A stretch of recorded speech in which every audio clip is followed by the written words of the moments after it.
I'll make a very super short summary of what we're going to learn today. Basically, we will see a few sources from inside, so to speak, and we will see a few opinions, actually two, on how to understand these sources, how to read, so to speak, and understand these sources. And then we will see what the Jewish holidays actually represent, very shortly and very simple, so to speak, and what can Bnei Noach actually get out of these Jewish holidays. But this actually does not apply only to Jewish holidays, even though the subject is Jewish holidays, okay, that's fine. However, we will learn about any observance of any commandment mitzvah of Yiddishkeit, of Judaism. Can a non-Jew do it or not? That's what we're actually going to learn. Again, focused on the holidays, but not restricted only to holidays. And at the end, we will see conclusion. I'm nobody, and I say it in truth, I'm nobody to decide to put my head, that's the expression actually in the writings of our sages, I'm nobody to put my head between two huge mountains, or actually it's more than two, but whatever. And I'm not going to do it. I'm just going to tell you, look, this mountain says this mountain says that, and you do whatever you can, whatever you're able, whatever your rabbi tells you to do. And maybe just as not part of the class, but maybe important to know, the Mishnah, our sages say in Pirkei Avos, the ethics of our fathers, I say lecha Rav, and they say it twice actually. Do for yourself a teacher. You have to have a teacher, and that teacher has to know what he's talking about. What I mean is, you have to, when you get an indication, you ask your teacher something, and he answers ta ta ta. You have to be able to see where he got it from. Not necessarily learn the whole book and okay, that's why he's a teacher and you're a student. That's fine, no problem. But at least tell me where you got it from. And if you say something really weird, okay, I got it, teacher, thank you. Where can I see more information about this? Where do you get it from? It's important. And in these particular subjects that we're going to learn, it doesn't sound so nice, but whatever, it's more than important. It's super important. Why? Why? Because our texts, our sources, that every single rabbi that appreciates his name in his rabbinical or whatever should know these sources. Every rabbi that works on this subject of Bnei Noach, because you can ask other people and they will say, no, I don't work with Bnei Noach, I don't know, and that's fine. It's okay. It's just as a doctor. You go to a doctor for bones and he says, look, I don't understand anything about the ears or the eyes. I don't know. Go ask somebody else, and that's fine. No problem. I know about bones, and I'm going to answer everything about bones, but not about eyes, etc. So the same thing happens with the rabbis. Some rabbi might know more or less of a certain subject, and that's okay. No problem with that. But if you're actually working on this issue, Bnei Noach, there are certain sources you should know. And if you don't go by these sources, you should explain why. You should know why, actually. And if you can't explain why, I don't think you're actually a good source. So let's go. No more introductions. Let's go for it. Oops, I'm sorry, over here. Okay. First of all, a very brief understanding of what's halacha, law, Jewish law. Jewish law, it's what actually manages and governs every single aspect of the Jewish life. If a person asks a rabbi for a certain law on anything, can I eat this? Can I do that? Can I steal? Can I kill somebody? My neighbor is driving me crazy. Can I kill him? So the rabbis have to say yes or no, according to the law, not according to whatever he thinks. I think he's a good guy. Why should I kill him? I don't care if he's a good guy for you or not. I want to kill him. Can I do it or not? Okay, so a real rabbi is going to answer no. Why not? Okay, I can show you the sources where it says, God says not to kill. Okay, that's an answer. If afterwards you go and kill him, that's your problem. You ask the rabbi said no. Okay, like it or not, that's what the rabbi answered. The Jewish law is the will of God expressed by different rabbis. And it's a huge body of writings, texts, lots and lots of texts that generation after generation, they go rabbi after rabbi, understanding, interpreting these texts. What is it talking about? What is it? How does it apply to other cases, etc., etc.? That's Jewish law.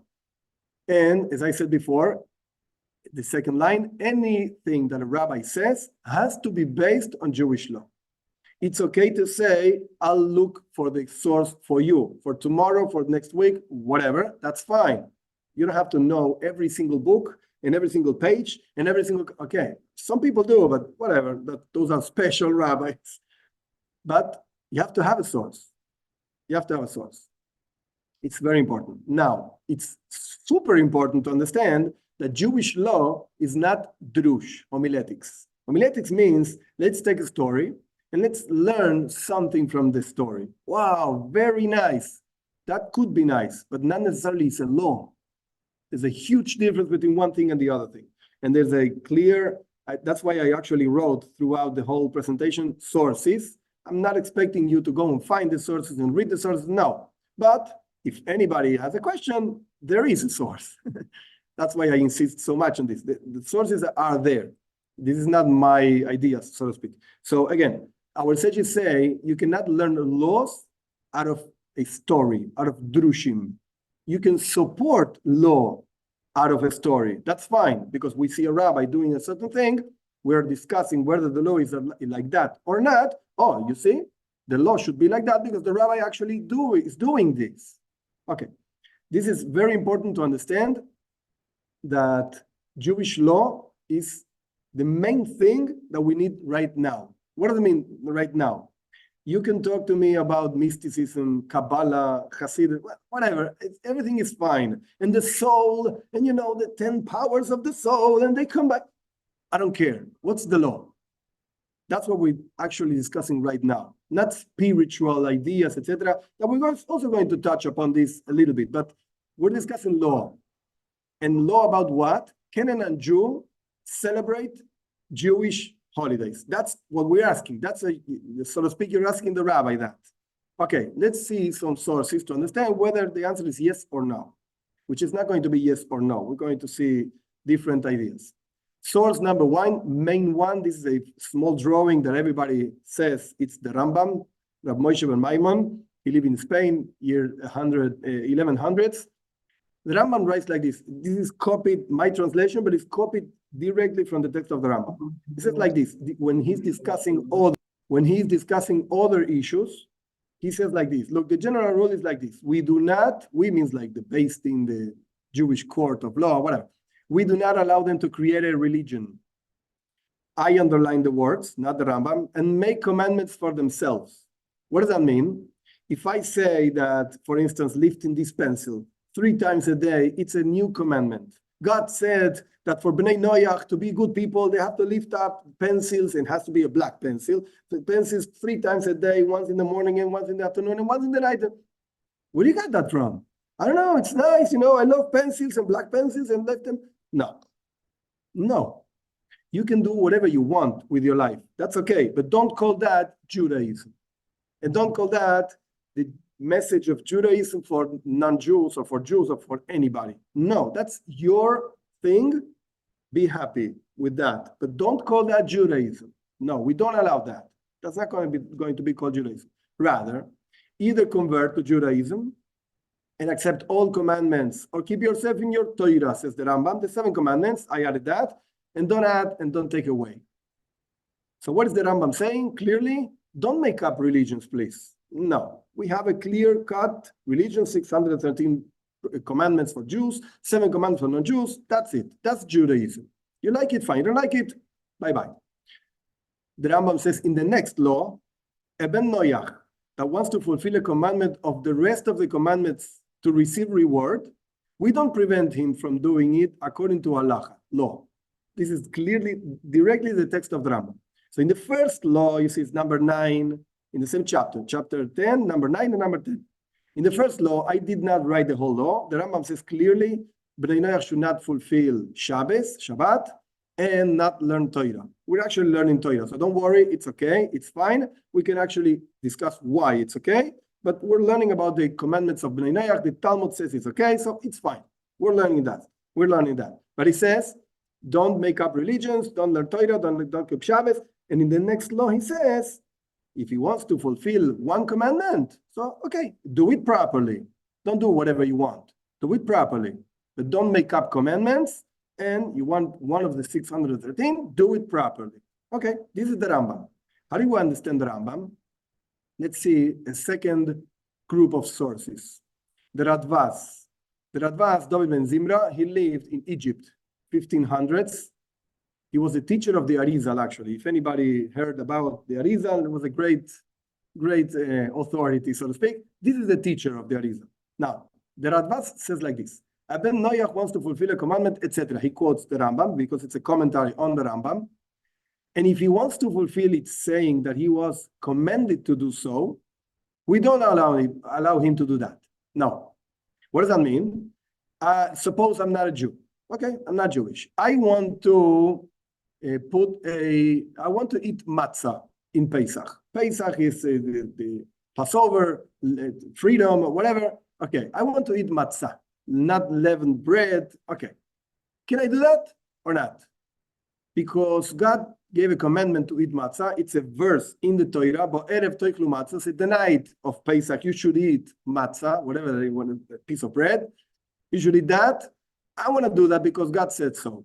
So the Radvaz is going to tell you, no, you're wrong. What you're doing is wrong. God did never tell you to eat matzah in the night of Pesach because you're not Jewish.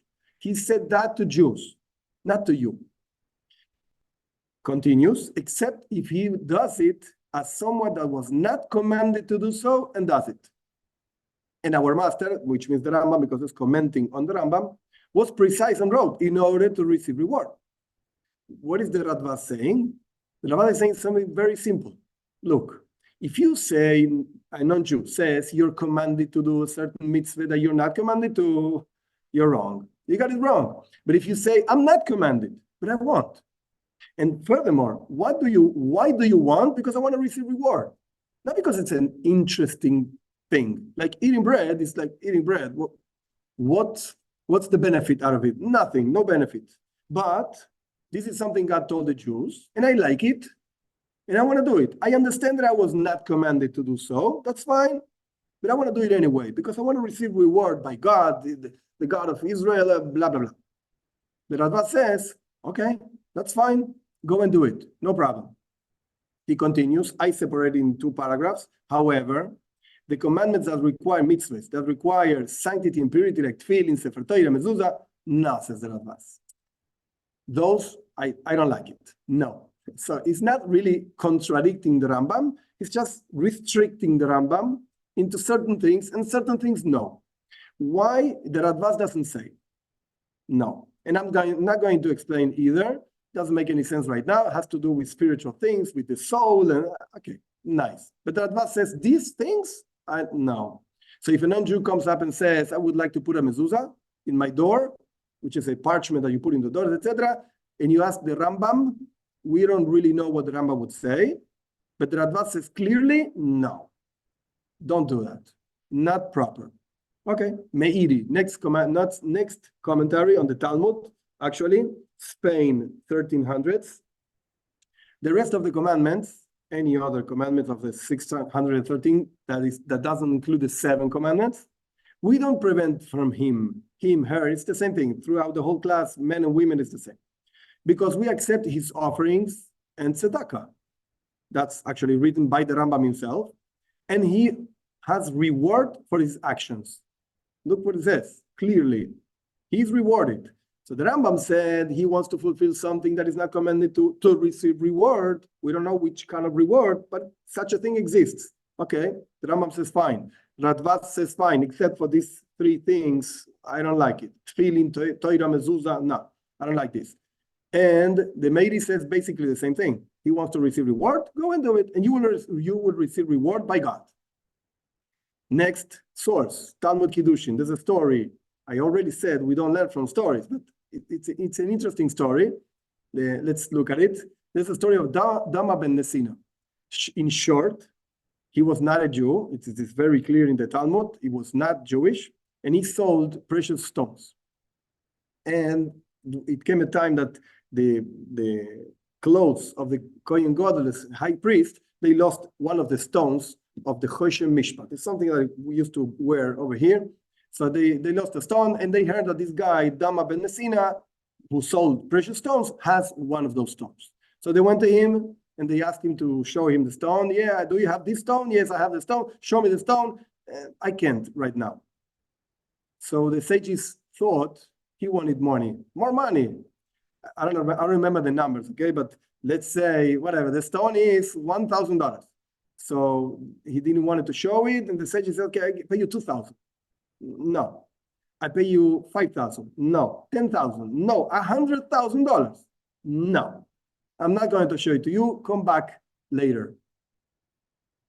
So the sages left Dama ben Messina, and they came back later, and they brought $100,000, so to speak, to pay. And Dama ben Messina said, no, here's the stone. Do you want it? Yes, we want it. It's $1,000. What do you mean? We offered $100,000. So Dama ben Messina answered, no, you don't understand. I had the stone. I was ready to sell it for you for $1,000. That's okay. It's a good price. That's the price of the stone. However, my father was sleeping, and under his pillow was the key to the box where the stones are stored. And I did not want it to wake up my father. That's why I didn't sell it to you. But the price is okay. I'm not going to take the higher price just because of that. We learn from this story that Dama ben Messina, as well as any other non-Jews, one of the ideas of this story is that you have to actually honor your parents and don't wake them up when you're not supposed to. Okay. And interestingly, the Talmud says that Dama ben Messina was rewarded for this, for actually honoring his father. And next year, he had a lot of money with a red cow. I'm not going to go into the whole details. You can look in the source. It's in English, whatever. Find it, and you will see what the reward was. It is actually, I put it in small words, it is actually an argument whether the reward is in the world to come, like a spiritual thing, or just in this world. Because from this story of Dama ben Messina, we see that he was rewarded in this world with a lot of richness, etc., etc. But the point is, there is a reward. The Talmud says this. Okay, next source. Another page of the Talmud. When a non-Jew that studies the 7 commandments is like a high priest. This is what the Talmud says. From here, what do we learn? What is a high priest? That suddenly you become a high priest? I don't think so. Like me, Tuvia, I'm not a high priest, and I'm not even a priest, a Kohen. There's nothing I can do to become a Kohen. Nothing. And I'm a Jew, but forget it. My father was not a Kohen. He is not a Kohen. I'm not a Kohen. That's it. I'm not a priest. And it's okay with me. I don't care. Now, what does it mean that a person learning, a non-Jew learning Torah, he is like a high priest? What are you going to tell me? Is something physical, like money, like health? No, it's a spiritual thing. And he has a reward as a spiritual thing for learning what he's supposed to learn, like what we're doing right now. We're learning about the 7 commandments. So each one of you learning right now, hello, you have a reward like a high priest. Do I have that? No. I'm not a high priest. I'm sorry. You have that. I don't have that. So we see in this, from the Radvaz, the Meiri, the Talmud itself, we see that there is such a thing as a non-Jew fulfilling one of the Jewish commandments, and there is such a thing as a reward. Again, we can discuss whether in this world, next world, okay, we can argue that, no problem. However, for sure, there is something as a reward. This is first group of, the Rambam is the first source, and the second sources are understanding the Rambam. Let's go to the third one, the Moshe Feinstein. Here's a picture of him. Now, I put the places where the Moshe actually says these ideas. It's not just one place, it's many different responses. And in order for you to understand, this rabbi was not just another rabbi. There are many, many rabbis. This is not one more rabbi. No, we're talking about one of the most important halachic law authorities of our times. He passed away in 1986. So we're not talking like, so long ago. No. contemporary, our times. And he has many, many responses on many, many subjects. It doesn't mean that everybody agrees to him. No, but he's an authority. You can't say, I don't care what he says. No. Wait a second. Maybe you shouldn't care what I say. And what he says, you should care. Okay, we're talking about an authority, okay? The Moshe Feinstein says clearly, there is no reward, no, at all, for a Ben Noach for the fulfillment of commandments of the Torah. You do your stuff, your 7 commandments, and I would add the ramifications of the 7 commandments, and we'll see in a second, in 2 minutes, we'll talk about this. But the point is, there's no reward at all. Forget it. But, second line, there is reward for prayer. This is what we actually spoke before. Also, there is reward for prayer because God listens to all the human beings. So you keep praying. That's fine. But Moshe Feinstein also agrees to this. Now, one detail, a Ben Noach can do other commandments from the Jewish commandments as long as they make sense.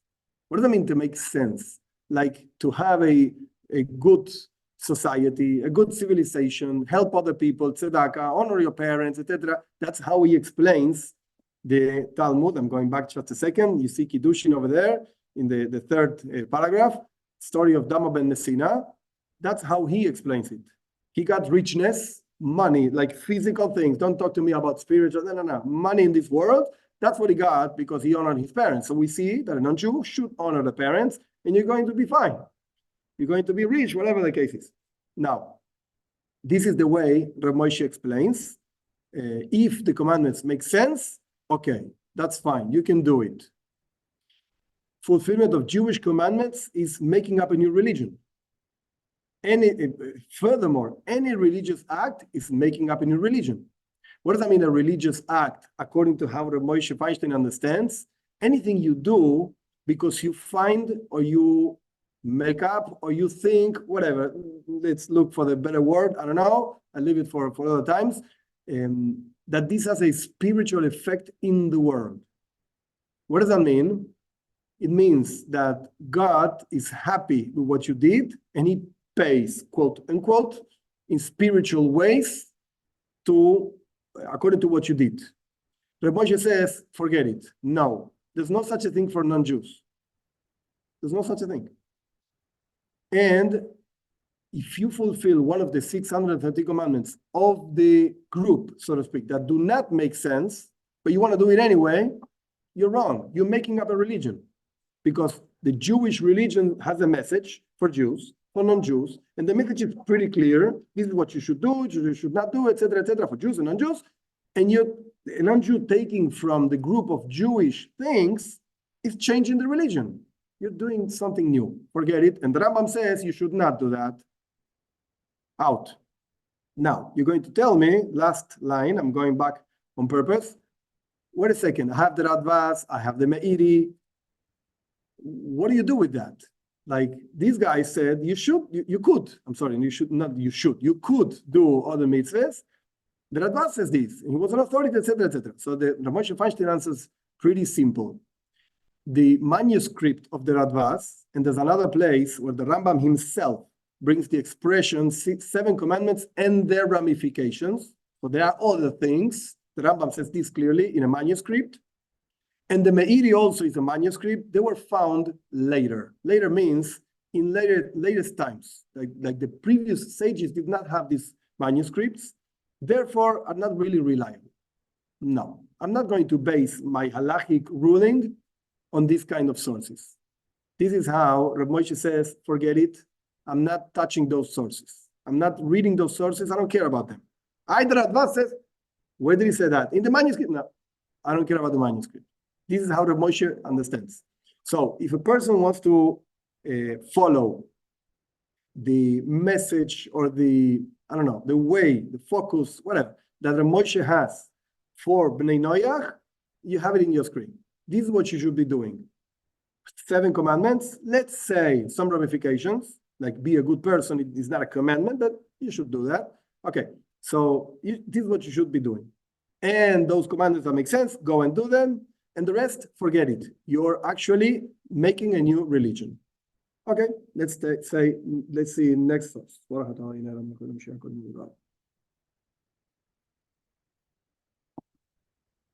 I put a picture of the Rebbe over here because I'm a chassid of my Rebbe, but that doesn't mean that the Rebbe is the only one that actually holds like this. And that's why I put over there the sources. You can see this clearly in those sources. Now, the Rebbe brings, other sources brings very interesting ideas. First of all, there's an expression in Hebrew is Chasidei Umois Ha'olam, the pious people of the nations of the world. It's a classic expression that the Rambam brings, actually. I don't know if it's the first one. I don't think it's the first one. It's in Midrash also. Okay, our sages bring this idea, this expression. And our sages say, and the Rambam says it clearly, they have a portion, piece, whatever, of the world to come. That's a spiritual thing. Everybody agrees to this. Nobody can argue. The Moshe will tell you that's only for the 7 commandments. But the idea is, wait a second, what's a pious? What's a chosid? A chosid is, and this is also a clear definition of what a chosid means, in halachic ways, it's a person that goes beyond the letter of the law. I told you not to steal, not to kill, not etc., as you probably already know the 7 commandments, but I want to do more. Oh, that's called a chosid. And again, our sages say a chosid has a piece in the world to come. A chosid between among the nations of the world has a part in the world to come, has a portion in the world to come. And other sources, including the Rebbe, clearly say that there is reward for the fulfillment of the 7 commandments. In this world, for sure, we learned it from Dama ben Nesina, nobody argues that. The Talmud says he got richness out of honoring his parents, okay, his father, whatever. And the Zohar says that there's a thing called the world to come for non-Jews that is different from the world to come for Jews. Don't ask me the difference because I don't know. This is what the Zohar says, and then over there you have the source. So there is certainly a spiritual reward for doing commandments. Now, there's a catch over here. I did not write it in the presentation, but I think it's important to have it in mind. I mentioned before, in the words of the Radvaz, if you see in the first paragraph over here, it says, if he does it as someone that was not commanded to do so and does it. What does that mean? A commandment from God means a connection to God. Like, I'm God, whatever. I'm telling you to do this. I'm establishing a connection, a link to you through this particular action. That happens, that link, as we're going to learn in a few minutes, that link actually happens when God commands. But we cannot make that link happen by ourselves. Why not? Because we're finite and God is infinite. He's the one putting the rules, not we. So if he establishes the link from up, down, so to speak, okay, it works. From down up, we cannot establish the link. There are certain things that God said, it's okay for non-Jews, like prayer, like the 7 commandments. Okay, and the ramifications. Okay, that's fine. He established that link. But we cannot add to that link. We cannot do anything more than that link. However, if you understand that you were not commanded, this is what the Radbaz is saying, you were not commanded, and you do it anyway, there is some connection. To which degree, I don't know. Don't think I know and I don't want to tell you. I don't know. But there is such a thing. This is what the Radbaz is saying. There is such a reward. And it's in many places in the Talmud, the idea of somebody not commanded, but does it anyway, there is reward. It's not the same reward as somebody commanded doing it. It's not the same reward. It's a lower level of reward, but there is reward, certainly. This is the ideas that come out of other opinions, not Reb Moshe Feinstein's opinion, other opinions, including the Rebbe. Now, according to all of this, we can maybe start understanding a little bit better what about the Jewish commandments. So I'll do this briefly because we're going to see the details later. In this slide, I just wanted to show you quickly, very quickly, the Jewish year and different holidays and special days, etc., etc. There are biblical holidays. You have it over there, Rosh Hashanah, Yom Kippur, etc. You know how to read. You don't need me, and your English is probably better than mine. And you have rabbinical commandments, Hanukkah, etc. We're going to learn this. You have days for fasting. I just made up the word moments. I don't know. Days for fasting, special days. We're going to learn each one of them briefly and try to understand whether it makes sense for the Ben Noach or Bas Noach to do them. Let's go. First of all, we have to understand what a Jewish holiday is. What does that mean? A special day.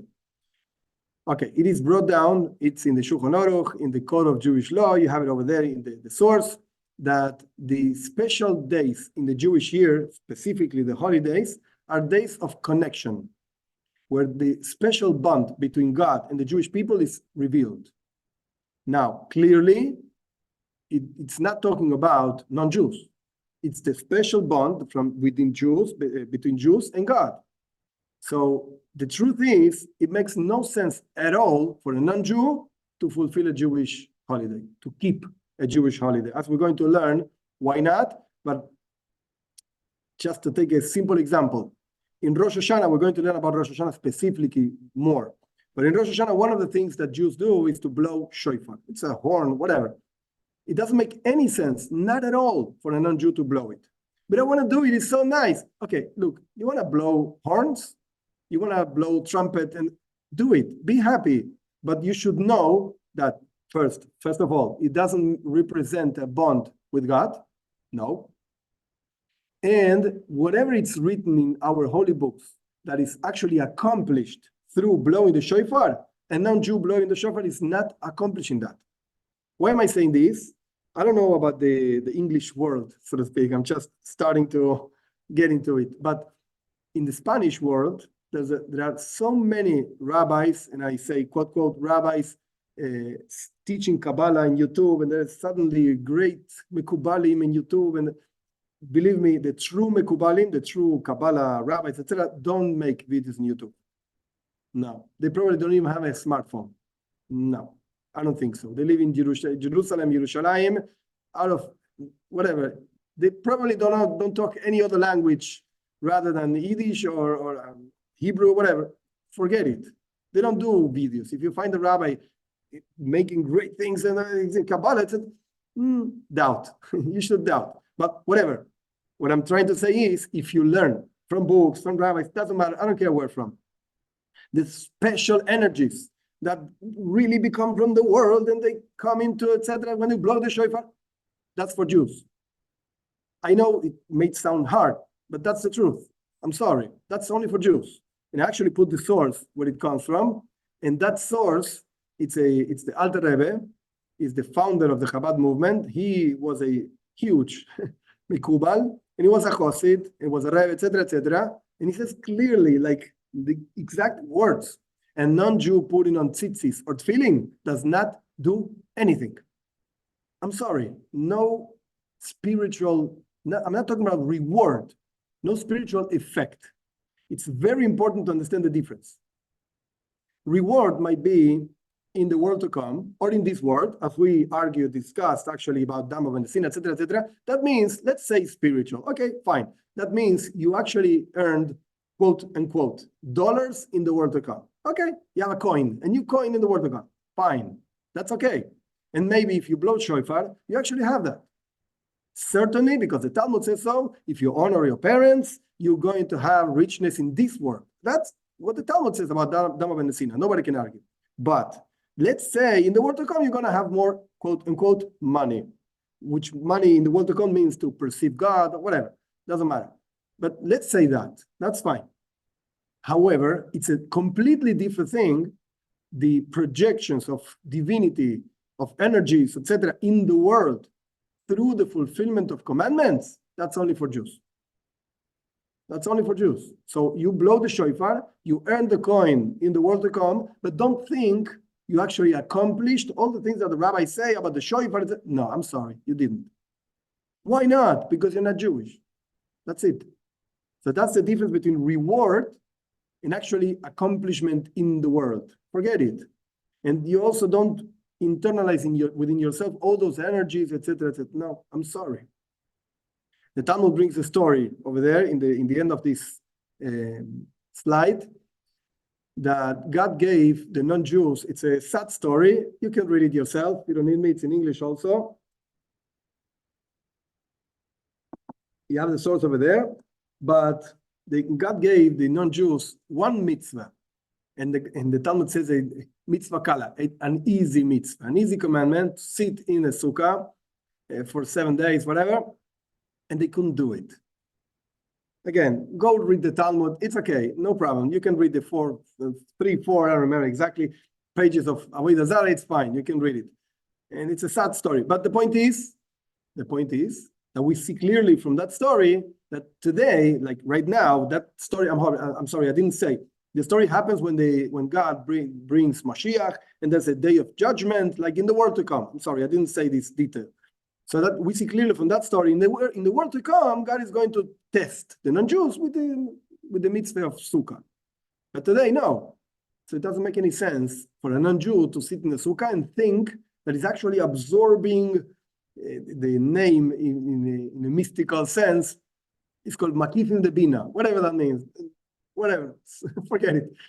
You're not absorbing it. I'm sorry.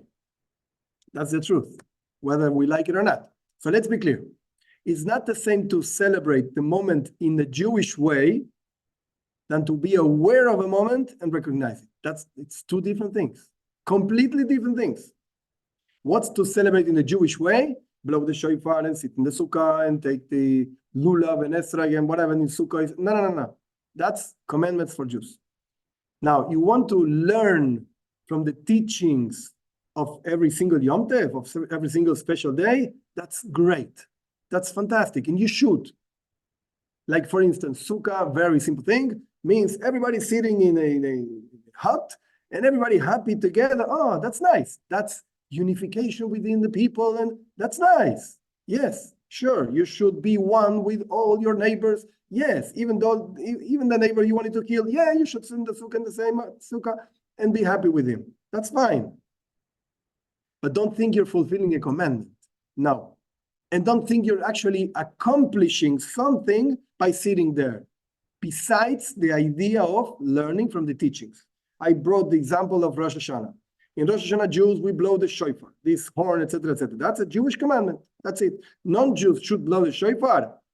You like blowing horns? Okay, I don't know. You have a good time with that. Go do it. But forget it. It's a commandment for Jews. Now, Rosh Hashanah, at the same time, it's a day of judgment. Okay, so understand and recognize what the day is. It's a serious day, and you should take the day seriously. I mean, you should do serious things like Tehillim, Psalms, and you should recite Psalms, and you should understand, accept God as a king. Okay, we have a teaching. God is going to be my king for the next year. I'm going to be more careful. That's fine. That's okay for non-Jews. And it's not a commandment of Jews. It's the understanding of what the day is about. Rosh Hashanah is about recognizing, day of judgment and accepting God, etc., as a king. Very nice. Now, within all of the things I explained, Rosh Hashanah in itself, it's a very interesting Yom Tov holiday, and has a strong relationship with non-Jews. But that strong relationship with non-Jews does not mean non-Jews should pray differently or should do anything differently rather than saying Tehillim, Psalms, which is a very important thing, or recognizing again and learning that we should accept God as a king, etc., etc. But don't do anything like, what do I mean?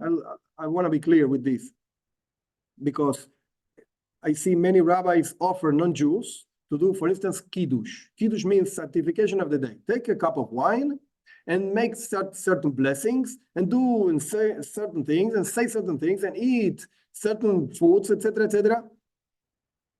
I'm sorry. That's not the way a non-Jew should, at least to my humble opinion, should live Rosh Hashanah. I don't think so. No. There's no connection to that, because that's the Jewish way of celebrating. And if a non-Jew does it, you're making a new religion. Where does it say that a non-Jew should do that? I don't think so. Okay, so that's the Jewish way of celebrating. But understanding that Rosh Hashanah has a meaning and a teaching for non-Jews, that's in the Talmud.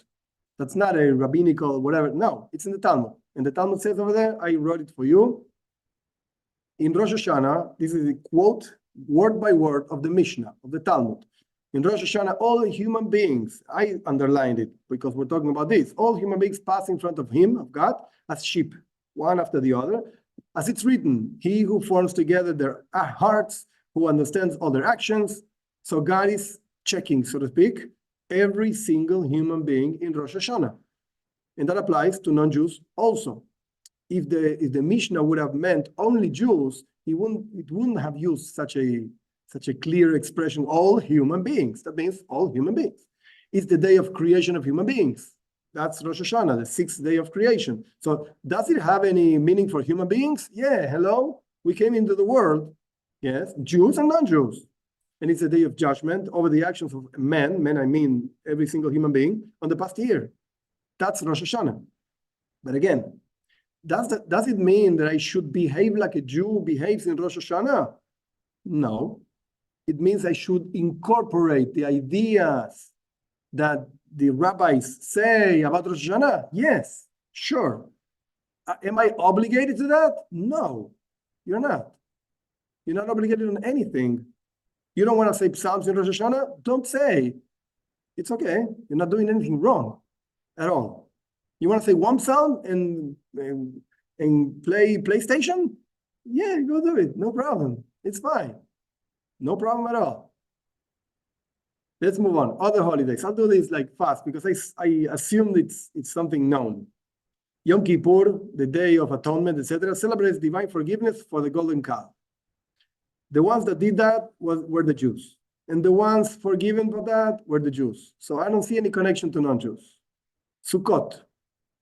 We make huts and we sit in the huts and etc. Celebrates that God surrounded with clouds of glory the Jewish people when they went out of Mitzrayim, of Egypt, and the whole trip in the desert, etc., etc. Now, were the non-Jews traveling with the Jews? No. Does it have any connection to non-Jews? The truth is no. Now, parenthesis, second paragraph of the day in Sukkot, there is some connection to non-Jews. There is. What's the connection? The Torah says, this is in Pashas Pinchas, in the fourth book of Torah, Pashas Pinchas brings all the offerings that we used to offer, sacrifices, whatever, in the temple, in the different days of the year. It's special ones. In the regular days, it says also, but it's simple. Now, in Sukkot, 8 days, we used to offer throughout the 8 days, 70 bulls. That means not every single day 70. No, throughout the days, I don't remember the numbers right now, 13, 12, 11, etc. Throughout the 8 days, 70 bulls. And those represent, and this is in the Talmud, so it's clear and no argument about this, this represents the 70 nations, to the point that those offerings were for the well-being of the 70 nations. The Jewish people were offering in the temple sacrifices to God for the rest of the human race, so to speak, human beings. Now, the Talmud says, interestingly, that if the non-Jews would have known the benefit that the temple brought to them, not only they wouldn't have destroyed it, they would have guarded it, so to speak. But whatever, they didn't know, so they destroyed it. But so we see there is a connection between Sukkot and the 70 nations. But the point, this is my humble opinion, others actually hold differently. My humble opinion is, okay, the connection is there. That does it mean that you have to do anything about it? Like pray differently, say different prayers, or behave differently, or that the whole holiday of Sukkot applies to you, to a non-Jew? No. It just means there is a connection, that's fine. The Jews prayed for us. Okay, let's pray for the Jews, whatever. But there's no religious observance that a person should add because of this. Not at all. Shmini Atzeres. The end, so to speak, the last two are the end of Sukkot. Shmini Atzeres and Simchas Torah. Shmini Atzeres celebrates, this is also in the Talmud, private relationship between the God and the Jewish people. To the point that throughout Sukkot, we offered 70 bulls. In Shmini Atzeres, we offered only one. Why? Because again, that bull represents the connection between God and the Jewish people. So what's a non-Jew doing in Shmini Atzeres? I don't know. I don't understand. Doesn't make any sense. Simchas Torah, basically the same idea, celebrates the giving of the second tablets in Yom Kippur that God gave after forgiving the Jewish people. And the tablets were given for the Jewish people. And it's the end and the beginning of the annual reading of the Torah that has no connection to non-Jews. All the holidays. Number 2, Pesach. Pesach is the Jewish people going out of Egypt. No connection to non-Jews. It's true, some non-Jews went out of Egypt also. And they say the number, I don't remember the number now, I'm not good with numbers. The number of non-Jews coming out of Egypt was even greater, many, many times of the number of Jews. But they converted. In the giving of Torah, everybody converted. So they cannot be considered like non-Jews, and therefore there's a connection between Pesach and non-Jews. No, I don't think so. Honestly, I don't think so. Shavuot celebrates the receiving of Torah at Mount Sinai for Jews. Torah was given for Jews. It's true. There is a connection also with non-Jews. And the Rambam brings that connection. And the Rebbe in many, many teachings brings the connection also, because non-Jews should actually fulfill the 7 commandments because they were given by God to Moshe in Mount Sinai. Oh, so we have a connection. What does it mean? That you have to do something special in Shavuot? Hello, Jews don't do anything special in Shavuot either. So there's no commandments. Nothing to do. Just go to the synagogue, pray. Some people eat milk foods in Shavuot. It doesn't make any sense. You want to eat cheese? You can eat cheese any day you want. It's okay. You want to eat cheese in Shavuot? Go eat cheese in Shavuot also. It's not a religious thing. Chanukah and Purim, both in different times of the history, so to speak, they represent the victory of the Jewish people over the Greeks in Hanukkah, the Persians in Purim. So again, we killed so many non-Jews, very good. We saved our lives and we really gave them. What are you celebrating? I don't understand. That the Jews were victorious over. Okay, but it doesn't really, like, a person that understands what the holiday is about, what are you celebrating? Moments of the year, fasts. There are many fasts in the Jewish calendar. Most of them, except for Yom Kippur, most of them are rabbinical decrees. And the halacha says, the law says, that the non-Jews should not do the rabbinical things. And the Rambam says this very clearly. So all the fasts are rabbinical. There's no need for a non-Jew to fast. Now, on the other side of the coin, so to speak, we see in the story of Yoina, I don't know the name in English, Yoina, Jonas, Jonah, I don't know. Okay, Yoina. It's a small book, only 4 chapters. Very interesting book. In the story of Yoina was a prophet, and he was sent to prophesy, to Nineveh, the city of Nineveh. And the city of Nineveh was full of non-Jews. There was not even one Jew in the whole city of Nineveh. At least that I know of, whatever. So he was a Jewish prophet sent to prophesy for non-Jews. The book is very interesting. You can read it. It's famous. But the point is that the point that I want to bring out is that the text says that they fasted. They did tshuva, they repented, together with fasting. So is it forbidden to non-Jews to fast? No, I can't say that. It's wrong. It goes against the scriptures. So I'm not going to say that. Is it a mitzvah? Is it a commandment for non-Jews to fast, for instance, in the 9th of Av, Tisha B'Av, this day, one of the fasts. There are 4 rabbinical fasts. The most important one is Tisha B'Av, the 9th of Av. Is it a mitzvah, commandment for non-Jews to fast in those days, in that day? No. Can he fast? Yeah, he can fast any day you want. But the main thing is to incorporate ideas of that we destroy the temple, etc. But do you have to really do anything about it? I don't think so. And the special days, even Jews don't do anything about the special days, like Tuvia Shvat. The 15th of Shvat is the new year for trees. So okay, we learn about trees, and in that a non-Jew can do also. The day comes and you learn. The man is like a tree, the Torah says. The person is like a tree. Okay, we have rules. Okay, you can learn about this. But again, it's the teachings that are important, actually. Conclusion. So let's read together. The observance of Jewish commandments is not the most appropriate for Bnei Noach. I was careful with the language, so to speak, even though my English is not my first language. It's not the most appropriate. I'm not going to say it's forbidden. No. Is it a commandment? No, definitely. No, I'm going to say that. No. But it's not the most appropriate. Definitely, no.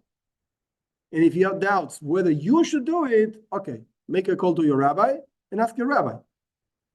But not like a general thing. I don't think any rabbi should actually say like openly, yes, let's everybody go do this. No, I don't think so. To a specific person to say a specific teaching because you know the person and okay, you could say, and if you don't want to say, so don't say. But in a general way, no way, no. Even when observed, they have, I'm sorry, they have to be observed according to the Jewish laws. That means if you're going to do it because your rabbi told you to do it, okay, so ask your rabbi how to do it and do it properly. Don't do just whatever comes up in your mind.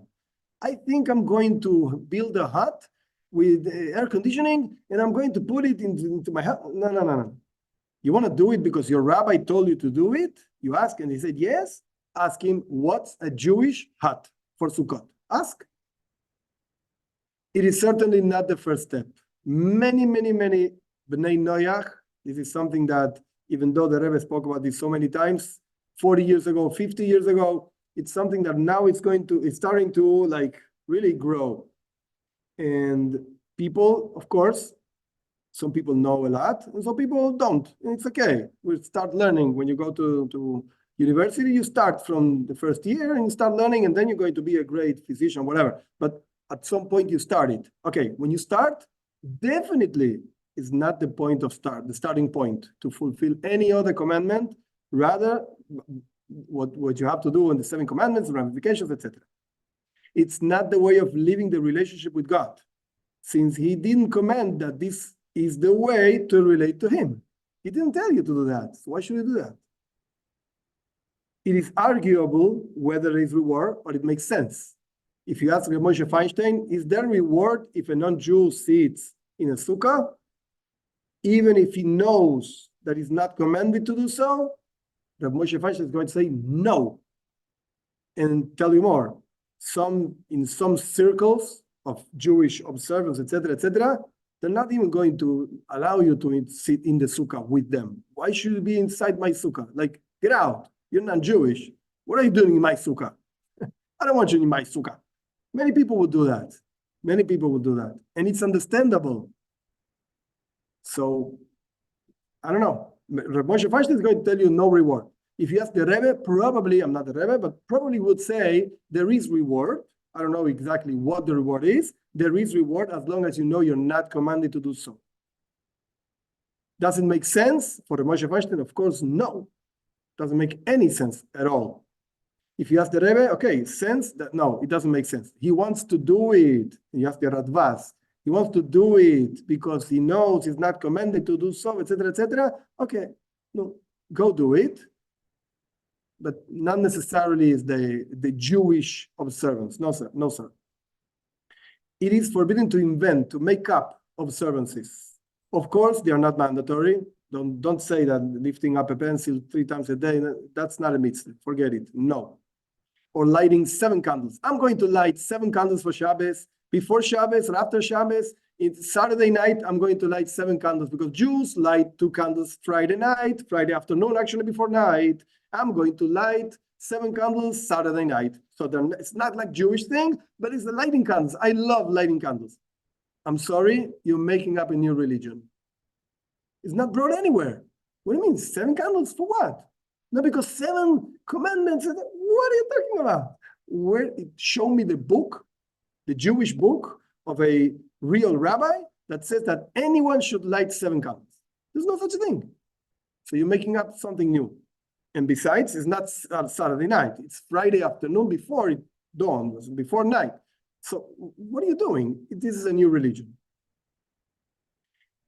Even when considered optional, okay, I said this about new invented religions, make it up. Now, a very important thing that people don't know, but I don't know, a rabbi should know.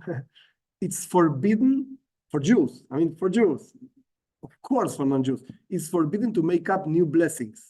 The blessings that we have in the Siddur, in the prayer book, the Jewish prayer book, are very specific blessings. There are some discussions whether of a few words, like the word is this one or that one. There are discussions, but the blessings themselves, nobody argues which blessings a person should say. Nobody argues nothing. There's only one blessing that people argue because it was made up, so to speak. Maybe it's not the nicest word, but that's the truth.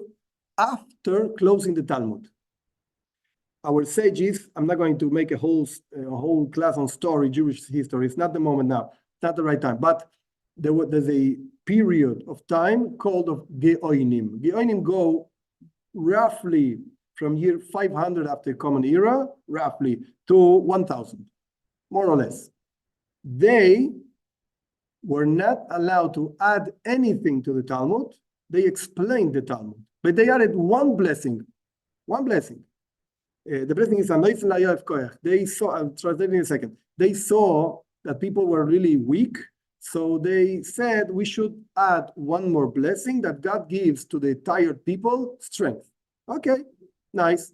There's an argument in the later authorities whether we should actually say this blessing or not, because it's not in the Talmud. They made it up. Yeah, but they were Geonim. They were really genius of Torah authorities. Yeah, but it's not in the Talmud. Yeah, no. Okay, so people don't say it. Some people don't say it, and some people say it. As far as I know, most of the people say it. I say it.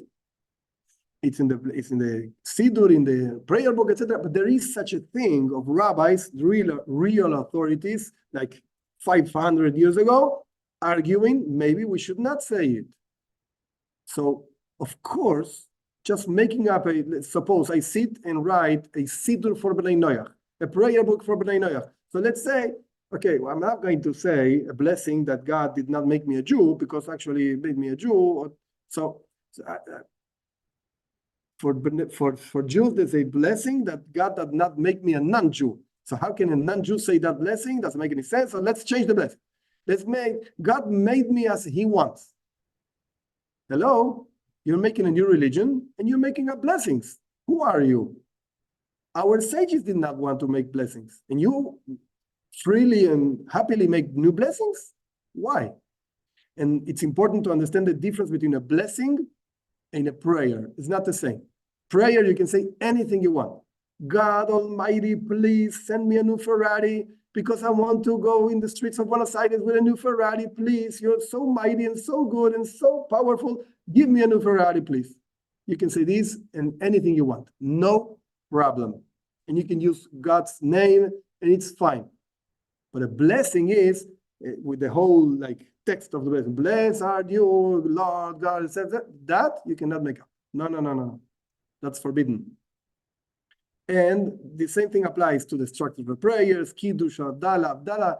If you actually see in the Talmud where Abdallah is discussed, the Abdallah means the celebration when the Shabbos ends or when a holiday ends, we make a blessing, etc., on wine, and one of the blessings is Abdallah. And the blessing of Abdallah says that God separated between Jews and non-Jews. So what's a non-Jew doing with this? Are you happy? I wouldn't be happy. I don't know. To me, humbly, doesn't make any sense.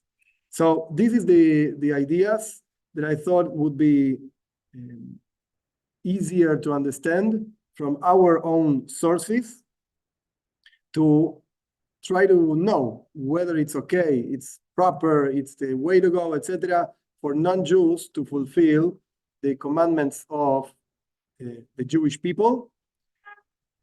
At the end of it, maybe the super summary is ask your rabbi.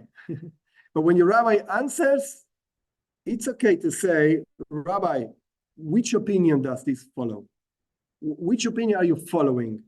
Could you please tell me, which rabbi do you follow?